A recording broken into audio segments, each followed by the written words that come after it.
विधान परिषद चुनाव को लेकर जेडीयू के राष्ट्रीय अध्यक्ष पूर्व मुख्यमंत्री नीतीश कुमार ने एक बड़ी बैठक की।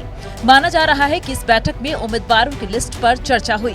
नीतीश कुमार के आवास पर बैठक खत्म होने के बाद संजय झा ने अपने आवास पर बैठक बुलाई, जिसमें ललन सिंह और उप मुख्यमंत्री विजय चौधरी मौजूद रहे। इस बैठक में चुनावी रणनीति पर चर्चा की गई। जेडीयू के वरिष्ठ नेता और मंत्री श्रवण कुमार ने दावा किया कि हम लोग सभी सीटें जीतेंगे और महागठबंधन इस रेस में कहीं है ही नहीं। बिहार विधान परिषद के लिए 9 सीटों पर चुनाव और 1 सीट पर उपचुनाव होना है। एनडीए का कुनबा मजबूती से चुनाव लड़ेगा। गठबंधन में किन पार्टियों को कितनी सीटें मिलेगी, यह गठबंधन के वरिष्ठ नेता मिल बैठकर तय करेंगे। रहा सवाल हमारी पार्टी का, हमारी पार्टी ने हमेशा हर समाज के लोगों को प्रतिनिधित्व करने का मौका दिया है। किनको यह चुनाव लड़ना है, पार्टी किनको अपना सशक्त उम्मीदवार बनाएगी, पार्टी के वरिष्ठ नेता मिल बैठकर तय कर लेंगे। जब पहले कुछ हुआ है तो संभावना से इनकार नहीं किया जा सकता है। हम लोगों के बड़े नेता मंथन कर रहे हैं और मंथन के बाद जिनको उम्मीदवार बनाया जाएगा वो चुनाव लड़ेंगे, चुनाव जीतेंगे और जो हमारे एनडीए गठबंधन के जितने सीटें हैं सब सीट हम लोग। सत्ता पक्ष की बैठकों पर विपक्षी दलों ने करारा तंज कसा है। आरजेडी का कहना है कि विधान परिषद चुनाव को लेकर एनडीए में घमासान मचा हुआ है। सभी सहयोगी दलों के लोग अपने अपने उम्मीदवारों को भेजना चाहते हैं, जबकि महागठबंधन में उम्मीदवारों को लेकर कोई संशय नहीं है और हम जीतेंगे भी। इनका दावा है कि सत्ता पक्ष में कई असंतुष्ट विधायक हैं जो हमें समर्थन करेंगे।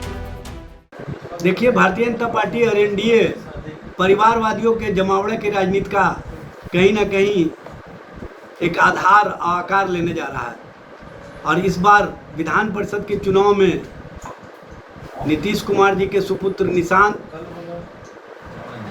उपेंद्र कुशवाहा के सुपुत्र दीपक प्रकाश और चिराग पासवान अपने परिवार के किसी सदस्य को सेट करना चाहते हैं और दूसरी ओर जीतन राम मांझी जी भी इस कवायद में हैं कि उनके परिवार का सदस्य सेट हो जाए। इंडिया गठबंधन के पास पर्याप्त वोट है। एक प्रत्याशी तो हम आसानी से जीत जाएंगे। इसके लिए तो आरजेडी के पास सफिशिएंट 25 वोट, 16 वोट हमारे पास अतिरिक्त है। अगर इंडिया गठबंधन के शीर्ष नेतृत्व तय करे तो दूसरा प्रत्याशी भी हमारा जीत जाएगा। परंतु ये निर्णय इंडिया गठबंधन के नेतृत्व को लेना है। उनका जो फैसला होगा हम लोगों के लिए सम्मान है। बिहार विधान परिषद की 9 सीटें खाली हो रही हैं, जबकि 1 सीट पर उपचुनाव होना है। इस तरह कुल 10 सीटों पर चुनाव होगा। सूत्रों के मुताबिक एनडीए में सीट शेयरिंग का फॉर्मूला लगभग तय हो चुका है। जेडीयू के कब्जे वाली चारों सीटें पार्टी के पास ही रहेंगी। वहीं बीजेपी के हिस्से में इस बार 3 सीटें आने की संभावना है। शेष 2 सीटों में एक एलजेपी और एक राष्ट्रीय लोक मोर्चा को दी जा सकती है। इस बीच जीतन राम मांझी भी 1 सीट का दावा कर रहे हैं। इससे बीजेपी के लिए मुश्किल खड़ी हो गई है। जहाँ तक कार्यकर्ताओं का सवाल है, किसी भी पार्टी से हमारे कार्यकर्ता सभी जिलों में कमज़ोर नहीं हैं। चाहे जिस तरह का एनडीए का प्रदर्शन होता है उसमें हमारे कार्यकर्ता बढ़ चढ़ कर के साथ लेते हैं। चुनाव के पहले विधानसभा वाइज कुछ ऐसे हुए थे, उसमें हमारे लोग काफ़ी भाग लिया था। उसका उस समय के तत्कालीन अध्यक्ष ने इसको हमको बतलाया था। उस आधार पर हमारे दिमाग में भी बनती है कि हम को माने हिंदुस्तानी अवाम मोटर सेकुलर को एक कम से कम एमएलसी का पद मिलना चाहिए। फिलहाल एनडीए के सभी घटक दलों में लगातार मंथन चल रहा है।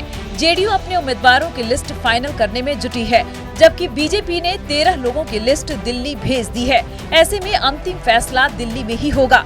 उम्मीद है कि जून के पहले हफ्ते तक सभी उम्मीदवारों के नामों की घोषणा हो जाएगी।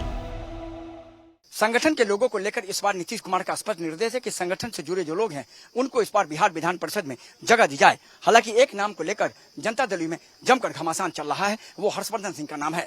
फिलहाल देखना है कि आखिर क्या हो पाता है, लेकिन इतना जरूर है इस पूरे मामले में जिस तरह बैठकों का दौर चल रहा है और मांझी के डिमांड और चिराग पासवान के डिमांड ने कहने के बीजेपी की मुश्किलें बढ़ा दी हैं, जबकि जदयू अपने उम्मीदवारों को सेट करने में लगा है। सहयोगी मुकेश के साथ मर्गुबालम, नक्षत्र न्यूज, पटना।